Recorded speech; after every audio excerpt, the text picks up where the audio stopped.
देश की सियासत और कानून के गलियारों में हलचल मची हुई है। दिल्ली से जहां शराब घोटाले के मामले में पूर्व मुख्यमंत्री अरविंद केजरीवाल ने एक ऐसा कदम उठाया है जिसने सबको हैरान कर दिया है।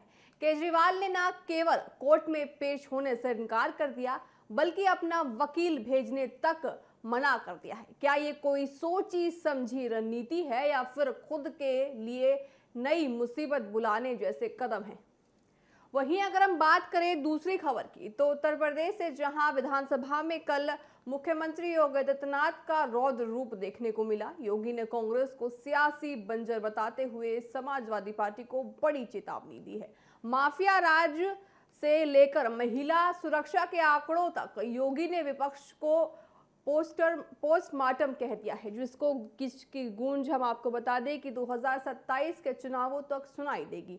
तो चलिए इन दोनों बड़ी खबरों के कानूनों और राजनीतिक पहलुओं को बारीकी से समझते हैं। अगर हम बात करें दिल्ली की, तो दिल्ली की राजनीति और शराब घोटाले से जुड़ी इस वक्त की सबसे बड़ी खबर है। दिल्ली के पूर्व मुख्यमंत्री और आम आदमी पार्टी के मुखिया अरविंद केजरीवाल ने एक ऐसा कदम उठाया है जिसने कानूनी गलियारों में हलचल तेज कर दी है। जैसा कि आप जानते होंगे, केजरीवाल ने दिल्ली हाई कोर्ट की जस्टिस स्वर्णकांता शर्मा बेंच के सामने पेश होने से इनकार कर दिया है।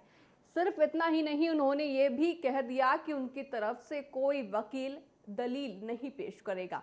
अब सवाल यहाँ ये उठता है कि क्या कोई आरोपी जज को चुन सकता है? क्या कोर्ट के आदेश की इस तरह अनदेखी करने पर केजरीवाल जेल में जाएंगे? आज हम इसी कानूनी पहलुओं को बारीकी से विश्लेषण करेंगे। मामला आबकारी नीति यानी एक्साइज पॉलिसी से जुड़ा है। अरविंद केजरीवाल, मनीष सिसोदिया और आम आदमी पार्टी के अन्य नेताओं ने एक चिट्ठी लिखकर यह साफ कर दिया कि वे जस्टिस स्वर्णकांता शर्मा की अदालत में पेश नहीं होंगे। आमतौर पर अदालती कार्रवाइयों में आरोपी या उसके वकील का होना अनिवार्य होता है ताकि न्याय की प्रक्रिया सही ढंग से चल सके। लेकिन केजरीवाल के इस बहिष्कार वाले रुख ने कई गंभीर सवाल खड़े कर दिए हैं। आखिर कानून ऐसे मामलों में क्या कह सकता है, आपको समझाते हैं।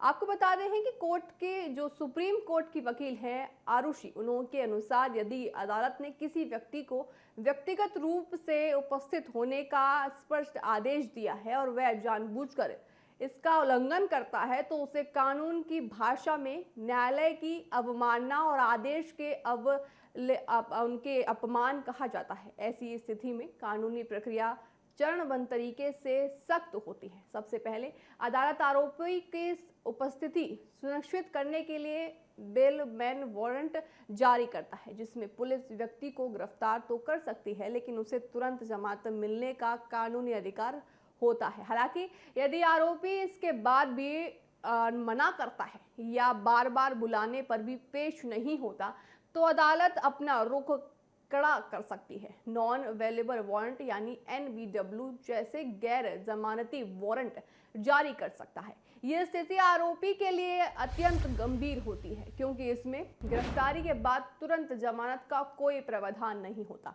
व्यक्ति को अनिवार्य रूप से हिरासत में लिया जाता है और जमानत मिलने या नहीं, ये पूरी तरह से न्यायाधीश के विवेक और मामले की गंभीरता पर निर्भर करता है। केजरीवाल के मामले में ना तो वह खुद आ रही हैं और ना ही अपना पक्ष रखने के लिए वकील भेज रही हैं, जो सीधे तौर पर कोर्ट को एक्स पार्ट यानी एक तरफा कार्यवाही या अवमानना के तहत उनका कदम कड़ा करने के लिए मजबूर कर रहा है।